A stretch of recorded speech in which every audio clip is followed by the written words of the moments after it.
Hello everyone, I am Pulkit Verma from Arizona State University, presenting the work Discovering User-Interpretable Capabilities of Black Box Planning Agents. It is a joint work with Shashank Rao Marupalli and Siddharth Srivastava. We need AI systems to enable their operators to learn how to use them safely. And when we deploy taskable AI systems in the real-world environments, these operators are very likely to be non-AI experts. So we have settings where lay users can give these AI systems multiple tasks, and these lay users might want to know what these systems can and cannot do. So for this purpose, we would want a personalized assessment of these AI systems. But at the same time, we cannot expect the manufacturers of these AI systems to expose their complete inner workings. So at the end of the day, we need to work with AI systems that are essentially black boxes. Now to illustrate the problem that we solve and show how we solve it, I'll use the example of this Atari-like version of the popular game, The Legend of Zelda. The agent here is this player called Link. Now it has to open the door and go through it to complete the game. It can open the door only after it defeats the monster Ganon and picks up the key. Now this is an AI agent that can perform these primitive actions, which are essentially keystrokes that most game playing agent uses. And no matter how good your internal implementation of the AI agent is, these will remain same. But at the same time, this agent can do something much more than just executing these keystrokes, communicate any of its capabilities. And a user might not even be interested in them or might find it difficult to understand what the agent can do in a broader sense. So the essential problem that we must solve here is that how do we take a system like this where there is an agent that has learned some stuff, some capabilities, and automatically derive for the user the description of what the system could do. And this description mostly cannot be in terms of the agent's state representation because the agent can use something as basic as pixels or some internal RAM states to represent the states. So the description should be in terms of the user vocabulary. But another issue is that such a vocabulary may not be expressive enough to distinguish between any two different states in the agent state representation. So in the example shown here, the state representation in the user vocabulary does not capture the fact that the player can have different orientation. Now, the obvious question that comes at this point is, how do we even get this kind of vocabulary? Now, in many settings, such vocabulary may be derived from the workspace where the AI systems are deployed. For example, in factory settings where factory workers will generally be the lay users interacting with the AI systems and they share a common vocabulary. And the same thing can be said about other office settings where co-workers use some sort of common vocabulary. Also, in such similar settings, users can be trained on a common vocabulary before using the AI systems. Also, we have seen that there is some research on acquiring vocabulary using examples of the concepts that the user knows. So these includes techniques like TCAV, which can be used to get the user's concept vocabulary as input. Now there is some work on learning high-level symbolic models of AI systems using observations or interventions. And these methods work well in the settings that they were originally designed for. But for our setting, they fall short as they're either not interpretable or make assumptions like access to predefined low-level options, or they assume some sort of precise user vocabulary, or they need a lot of data. And notably, a lot of work is done on learning action models from passive observations, but they all work for known set of actions or operators. But on the other hand, our work can discover high-level capabilities of the agent. So first, let's see how we come up with these capabilities. So to discover high-level capabilities expressible in the user vocabulary, we use temporal abstractions on a set of random observations. Basically, we give to the agent a task or a set of tasks and collect observations from the agent interacting with the simulator. Then for each observation, we take a low-level state and convert it to the high-level state expressed in the user's vocabulary. We do this for all the states in the observations. And as you can see here, multiple low-level states can map to a single high-level state. Here the user vocabulary cannot process the orientation of the player. So all the states where player is in the same cell, irrespective of the direction it is facing, the high level state does not change. And as soon as the high level state changes, it is stored as a possible high level capability. Now note that these are grounded capabilities. So next we try to parameterize them. So here you see your capabilities pre and post states, and these are not complete due to space constraints on the slide, but you can extrapolate them. And we also see a sample capability description that a method learned. Now, a very tricky problem is to learn these parameters over here. And in order to do that, for each capability, we first extract what predicates were different in pre and post states of that capability. Then extract the parameters from those predicates to create a candidate parameter set. And finally, we complete the parameter set along with the capability description as precondition and effect of a capability by active querying. But before we discuss how we perform querying, I'll give a brief idea why we use querying. So the idea of querying is motivated from how humans interview to find out what a candidate can do and how they do it. And we could do the same kind of thing for the AI agents. And in fact, from a user's perspective, there's quite a lot of research on how to get agents to answer questions effectively. But AI systems have different failure modes and performance profiles than humans. So it will be very difficult for a human to figure out what questions they should ask and how to extrapolate the robot's capabilities from those responses. So to solve these issues, we propose an AI system that queries the black box AI agent and receives its responses. And this system takes as input the user's preferred vocabulary. And as I mentioned before, these are the terms that the user understands. And at the end of the querying process, the AI system returns a user-interpretable model, and the user gets an understanding of the agent's capabilities. Now, in this framework, the agent doesn't need to know this vocabulary or the user's modeling language.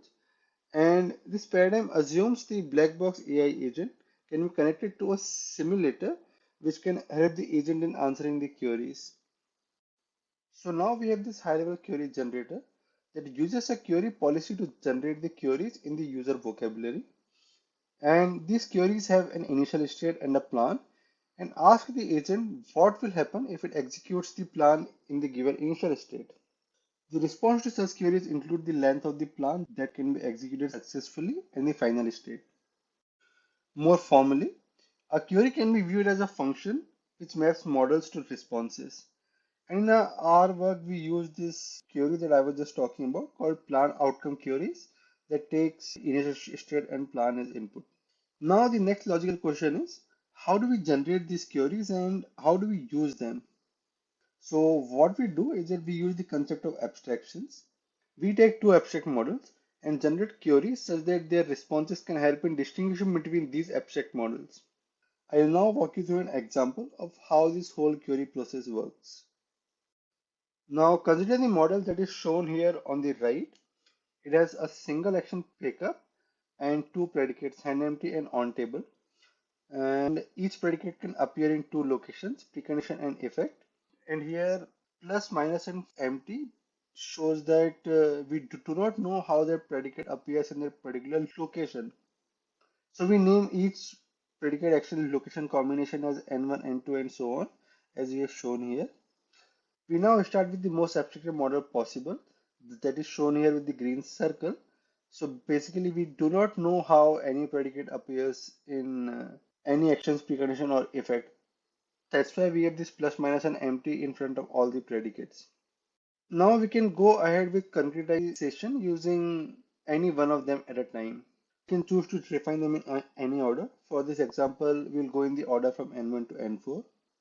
Here we can add handEmpty to the empty model in precondition of pickup action in three possible forms: positive, negative, or absent, to get three refined models MA, MB, and MC.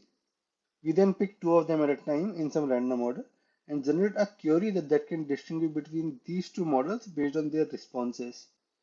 We reduce this query generation to a planning problem.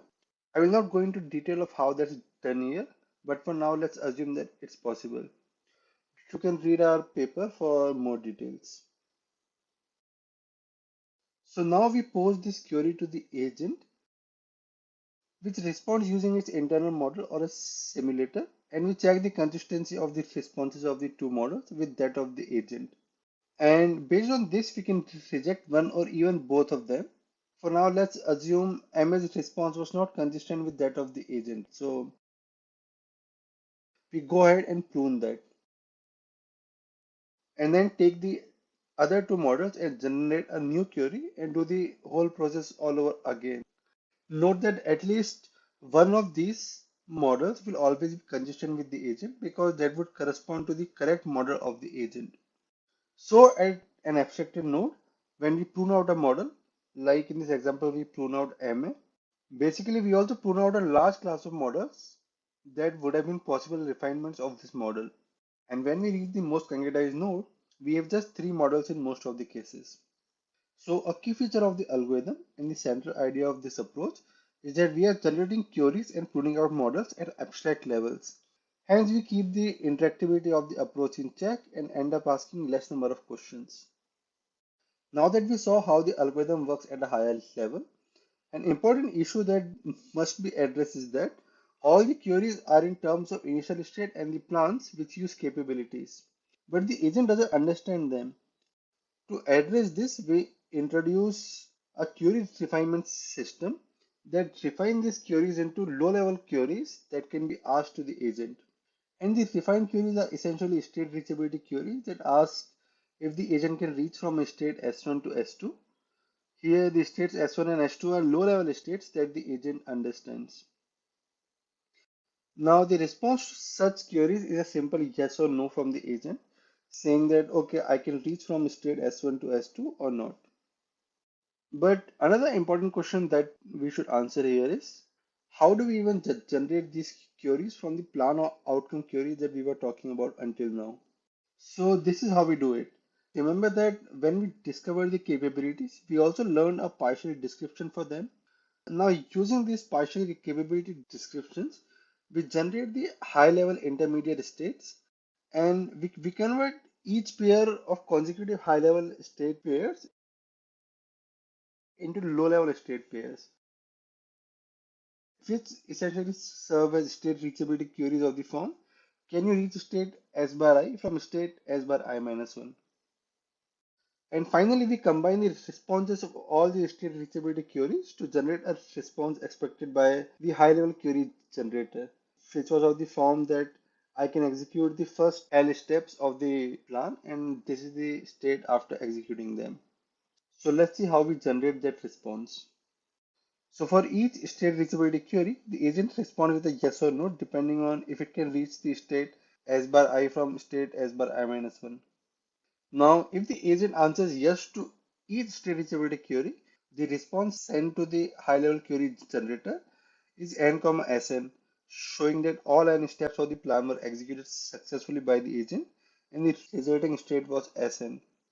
On the other hand, if the response to any of the state reachability queries is no, we stop asking any further queries and say that this is the failure point where the plan stopped executing successfully, and this was the state at the point of failure. So for example, here the response to the second state reachability query is no. So the response to the high level query generator will be 1, s1 because only the first action was executed successfully. Now let's move on to some of the formal results. We show that the learned descriptions using this method are consistent with the observations, and this approach is maximally consistent, meaning that we cannot add any more literals to the preconditions or effects without ruling out some truly possible models. We also show that the learned capabilities are realizable, meaning that downward refinement for each of the parameterized capability is ensured. We also show that if a high-level model is expressible deterministically using the user vocabulary and a property called local connectivity holds, then in the limit of infinite execution traces, the probability of discovering all capabilities expressible in the user vocabulary is 1.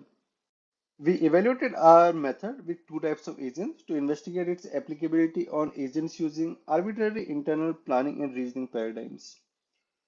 So we use search agents that respond to queries using search algorithms like A star to find if they can reach from one state to another. Whereas policy agents use manually coded black box policies to respond to state reachability queries. Four domains generated using general video game AI game simulator were used for the experiments. And the performance results for the four GVG AI domains is shown here. The solid lines show the number of queries needed to learn the agent's capabilities as you increase the grid size, whereas dotted lines show the time taken per query.